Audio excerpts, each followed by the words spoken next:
Wat 'n heerlike voorreg om vir jou welkom te heet en te sê hartlike hallo hier by Kerk Sonder Mure se aanlyn diens.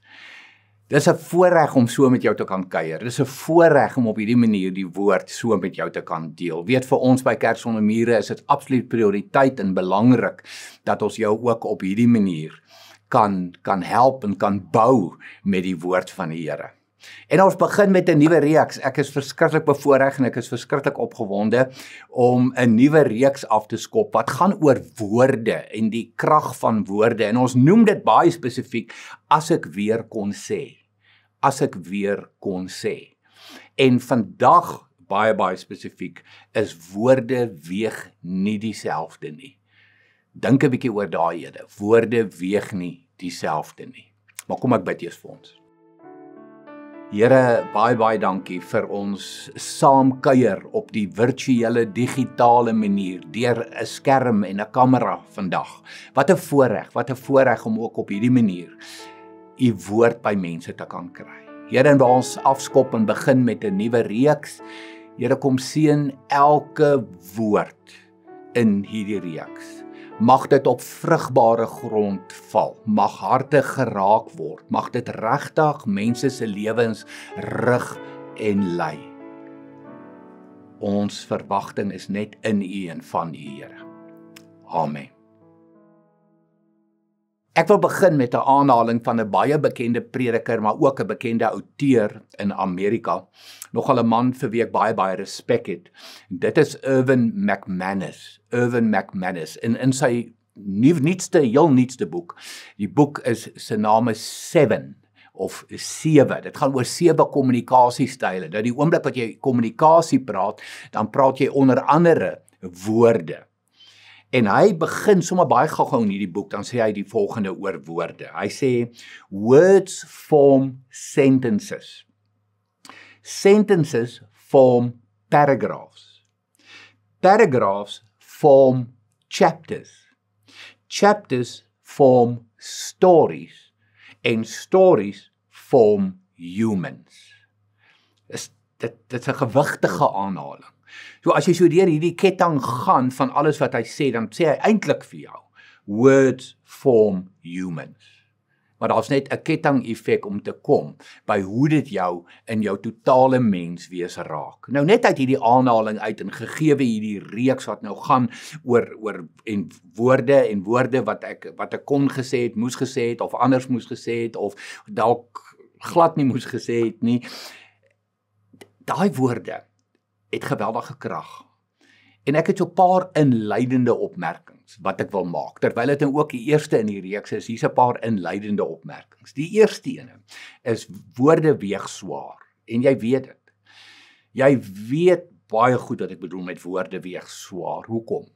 Want woorde het jou al seer gemaak. Woorde het jou al getref. Woorde het al letsels, wonde in jou lewe gelaat. So woorde weeg swaar, kom ons sê dit vir mekaar. En natuurlik kan dit jou laat goed voel ook. En daarom weeg dit ook swaar. Nou wil ek een stap verder gaan. Negatiewe woorde weeg swaarder. Dink oor daai ene. Negatiewe woorde weeg swaarder. Wanneer iemand jou iets toesnou of sleg sê of afbreek, dit weeg swaarder. Wanneer hierdie woorde kom van jou persoonlike binnekring, en ons kan nie altyd ons persoonlike binnekring kies nie. Ek bedoel, familie is persoonlike binnekring. En dan by die werk het jy dalk mense wat jy in jou binnekring toegelaat het. En in jou vriendekring het jy mense wat jy baie naby aan jou hart toelaat. Dis jou persoonlike binnekring. Woorde van die persoonlike binnekring weeg die swaarste. En dan weet jy ook dat woorde wat nooit gesê word ook baie seer kan maak. In die oomblik wat ek dit vir jou sê, dan kan ek aan soveel praktiese voorbeelde dink in my lewe. Mense wat al vir my gesê het, weet jy, wanneer gaan my pa, wanneer gaan my ma net vir my sê, hulle is lief vir my. Dis woorde wat nooit gesê is nie, wat nooit gesê word nie. Dit maak seer, dit laat letsels, dit weeg swaar. Wanneer gaan my pa vir my sê, ek begeer om uit my pa se mond te hoor, ek is trots op jou. Woorde wat nooit gesê is nie. wat ook geweldige gewig dra, wat dalk swaarder weeg as enige positiewe woord wat jy al ooit gehoor het. Nou, net so 'n bietjie kennis vir jou. Wanneer woorde uit jou binnekring kom, jou persoonlike binnekring kom, dan weeg daai woorde swaarder as wanneer dit van iemand van ver af kom. Iemand wat nie regtig 'n belang in jou lewe het nie, iemand met wie jy nie regtig enigsins in 'n verhouding staan nie. Sulke mense se woorde, jy sny dit maklik af of dit het 'n laer gewig, jy gee dit 'n laer gewig in jou lewe.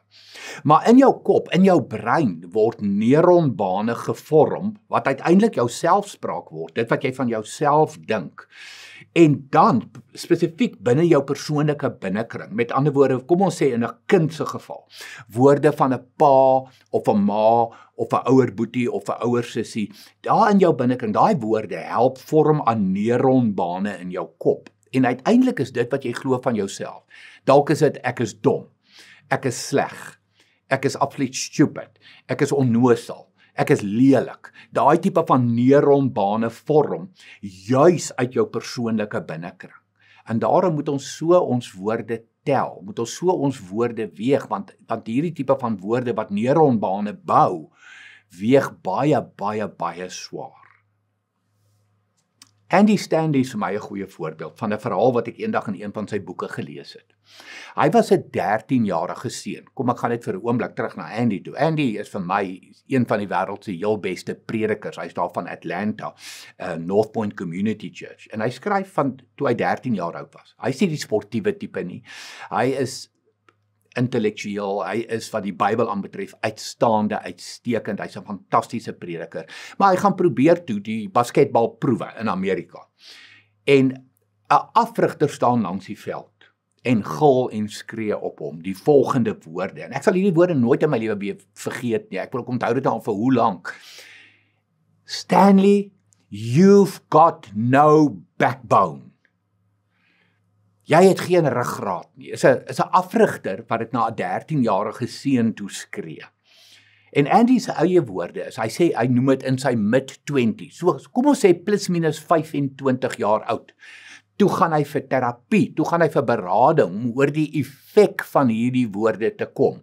Die letsels, die wonde wat hierdie woorde gelaat het. So hy het vir min of meer 12 jaar geloop met hierdie seer, 12 jaar geloop met hierdie pyn. En dis die gewig van woorde. Daardie afrigter was 'n belangrike persoon in sy lewe. In daai oomblik, hy's besig met basketbalproewe, dis die basketbalafrigter. Wat hy sê, dra gewig, sy woorde dra gewig.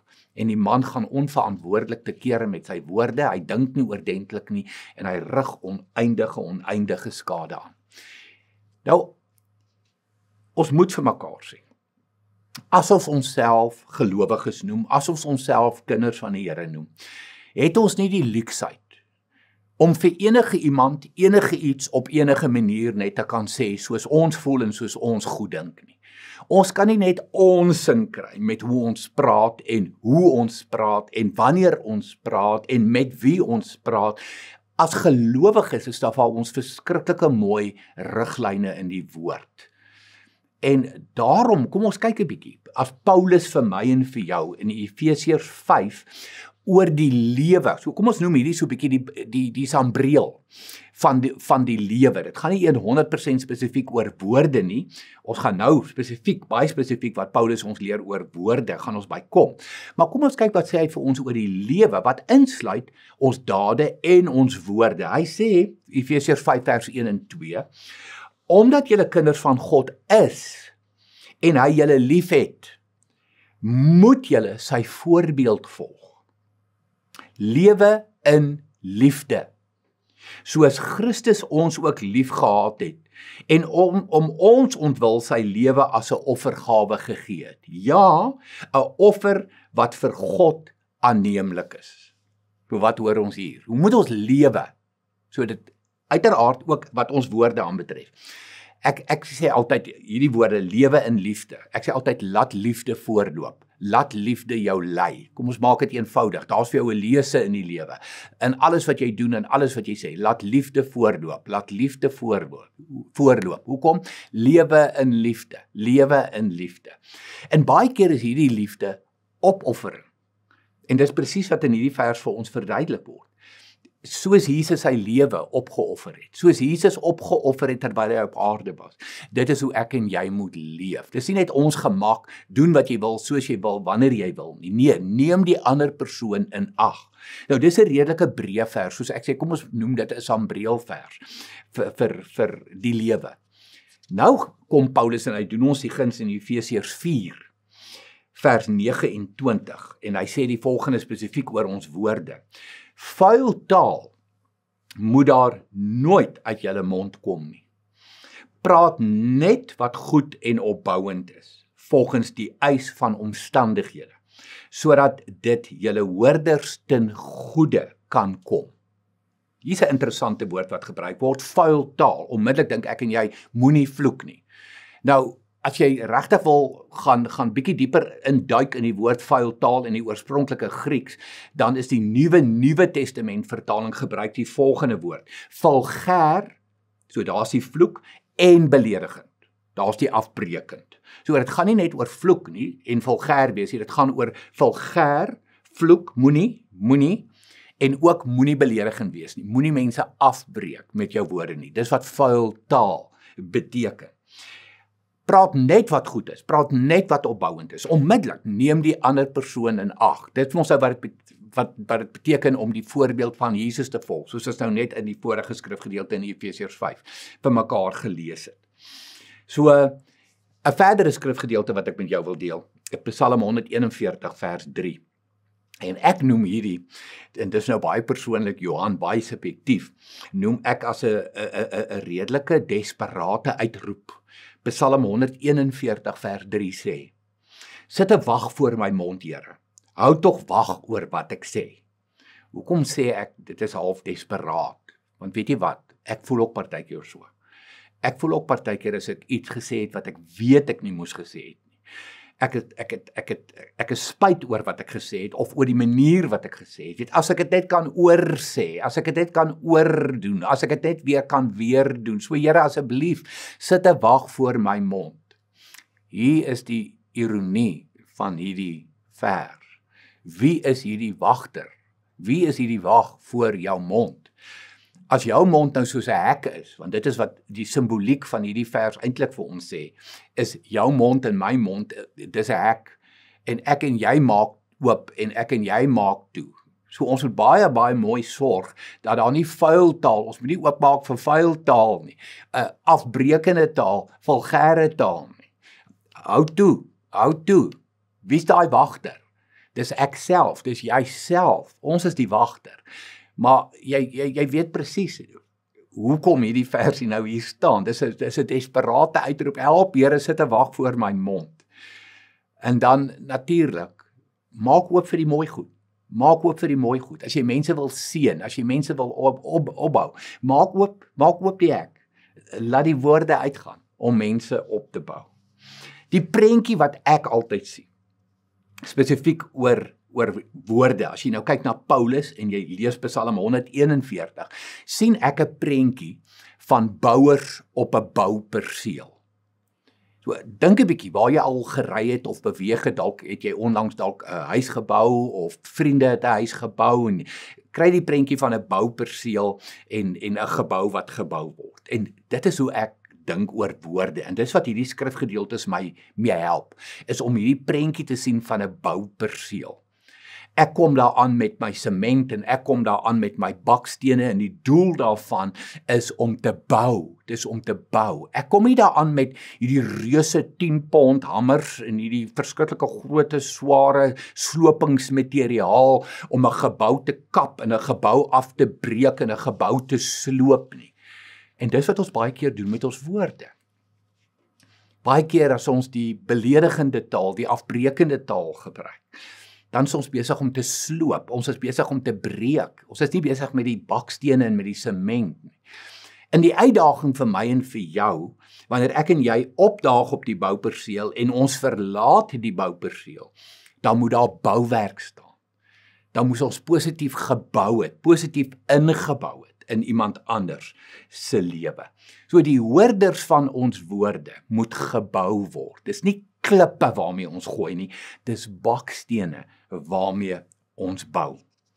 Nou ons het nou net vir mekaar gesê dat Jesus stel vir ons die voorbeeld en Paulus sê dat Jesus het opgeoffer met sy lewe en hy het ook opgeoffer met sy woorde.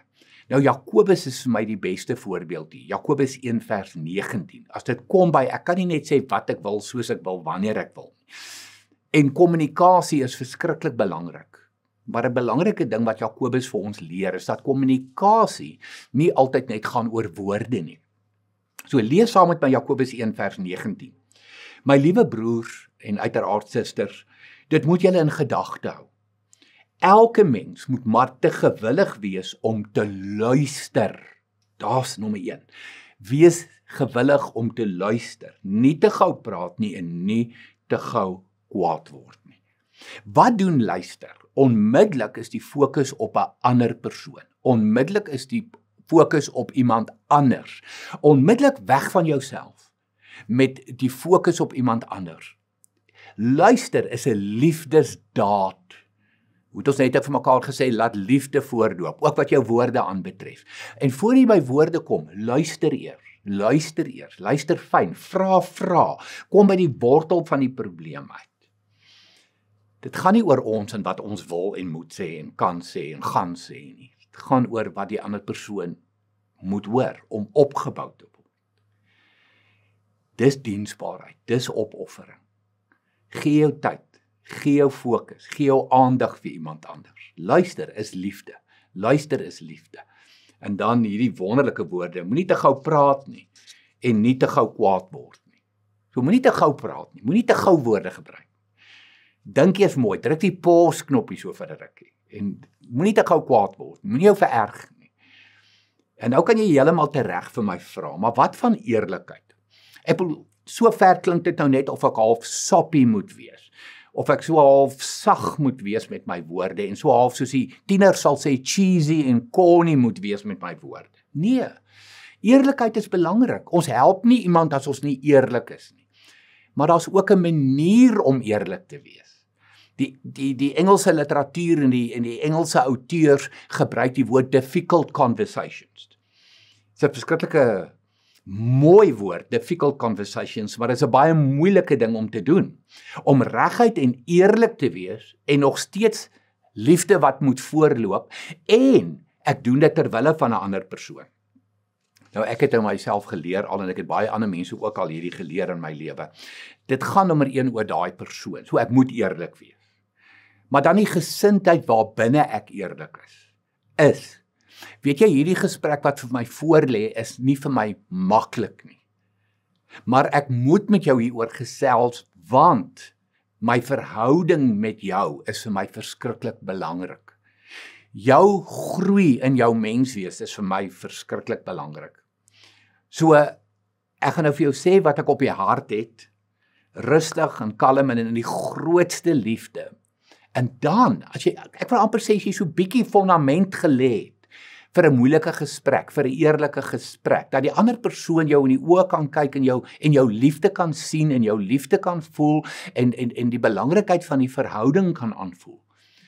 Ek wil amper sê, enige iemand kan vir my dan enige iets sê, binne daai raamwerk, binne daai gesindheid. Ek gaan luister, want ek hoor die liefde, ek hoor die omgee, ek hoor hierdie persoon wil met my in 'n verhouding staan.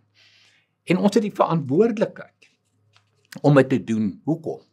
Want 'n persoon moet groei, 'n persoon wat dalk nie gedink het voordat hy gepraat het of sy gepraat het nie, moet gehelp word op 'n liefdevolle, eerlike manier. Waarheid is belangrik, eerlik. Binne 'n konteks van genade, binne daai konteks van liefde. Om daai persoon te help in hulle groei, in hulle menswees. En pa en ma, kom ons sê dit vir mekaar, ons moet partykeer ons kinders korrigeer. Ons moet, as ons mentors wil wees en goeie afrigters wil wees vir ons kinders in terme van die lewe, dan moet ons hulle korrigeer. Ons moet partykeer eerlik wees. Weer gaan ons dit op hulle skree. Het jy net 2 breinselle? Jy weet, ek bedoel, het jy gedink voor jy dit gedoen het?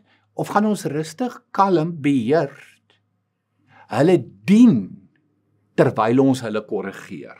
Hulle 'n guns doen terwyl ons hulle korrigeer. Dis nie maklik altyd nie, want ons is baie keer net doodgewoon te reaktief. Dan roep ons uit, Here, 'n wag voor my mond, 'n wag voor my mond. So, ek dink jy verstaan daai skrifgedeelte nou nog beter. En dis belangrik ons moet ons kinders korrigeer, maar hier's die geheim. Wetenskaplike navorsing binne werksomstandighede wys dat vir elke negatiewe woord moet daar eintlik 20 positiewe woorde wees. Of vir elke negatiewe, kom ons noem dit moment, moet daar 20 positiewe momente wees. En dis die werksomgewing. Binne 'n huisgesin, in 'n ouer-kind verhouding, is dit heel moontlik vir elke negatiewe woord 50 positiewe woorde. So ons moet geweldig intentioneel en doelgerig wees om positief in te bou in ons kinders. Soek die positiewe, sê die positiewe, wys op die positiewe, gee lof vir die positiewe, prys hulle vir die positiewe. Want die moment gaan kom wat jy moet korrigeer. Wat jy gaan moet wys op die negatiewe. Ons het daai verantwoordelikheid as ouers.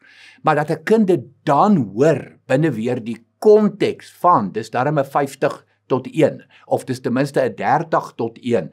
Kom ons sê worst case scenario 'n 20-1. So kom ons wees nie suinig met die positiewe nie. Kom ons wees nie suinig met ons lof en ons prys van ons kinders en die bou van ons kinders om van hulle beter mense te maak. Dink aan jou eie kinderjare. Ek wil dit nou baie persoonlik maak. Wat onthou jy? Wat is die woorde wat jy onthou in jou gesin? Siniese woorde gaan net nooit goed af nie. Nooit. Krities. Dit gaan net nooit goed af nie. Om sleg gesê te word gaan nooit goed af nie.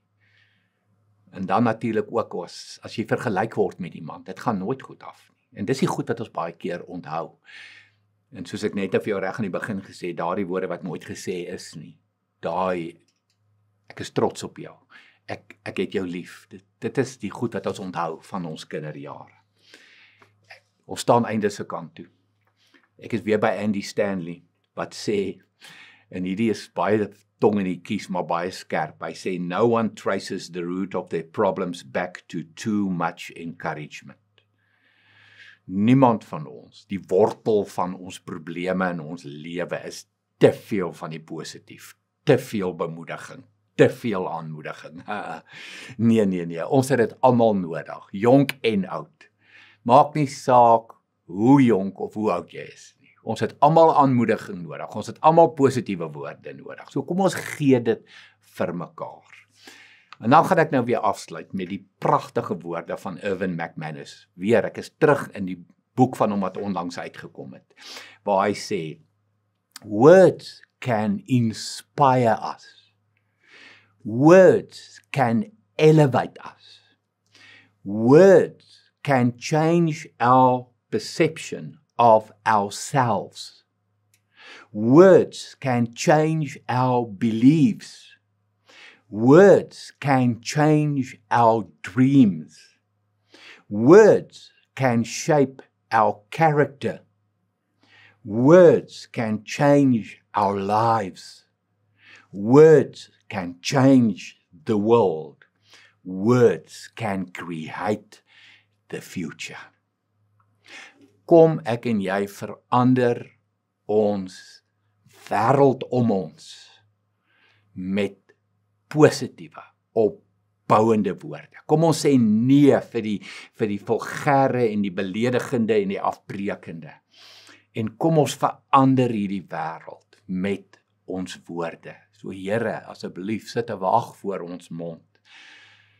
Help ons, Here. Kom ons bid dan vra ons om ons te help. Here, U het geskep met woorde. Daar's krag in woorde.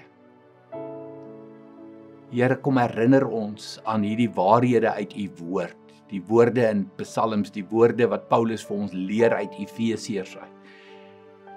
Herinner ons hier aan, Here, in ons huise, in ons vriendekringe, by die werk, waar ek ook al beweeg, Here, of ek nou met 'n petroljoggie te doen kry, of ek nou met 'n kelner in 'n restaurant te doen kry. Woorde, my woorde weeg swaar. My woorde is belangrik. Dit kan 'n lewe aanraak, dit kan 'n lewe verander, positief of negatief. Here sit 'n wag voor ons mond. Ons het daardie verantwoordelikheid.